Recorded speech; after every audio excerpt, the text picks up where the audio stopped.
時翻屋企咧就係媽咪我哋翻嚟啦咁樣，咁我嗰日入到去都係同媽咪我哋翻嚟啦咁樣。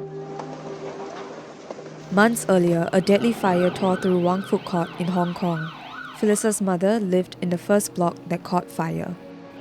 5 months later, the family was allowed back in for just 3 hours.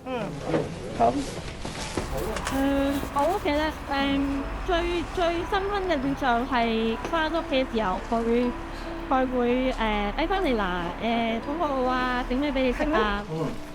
咁打開本身白色琴鍵都變咗灰色定係黑黑地色咁樣，咁彈落去你一彈就知道，唉走晒音啦，已經唔係嗰樣嘢嚟㗎。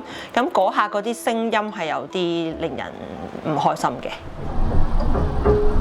彈嚟試咁啊彈咩咧？就彈咗隻You Raise Me Up，都係當時媽咪出殯嘅時候就。Then she found something her mother had left for them. 跟住見到有啲金咁樣，反開嗰個字牌咧就會見到，原來就寫住咯，就留給健健，留給琪琪咯。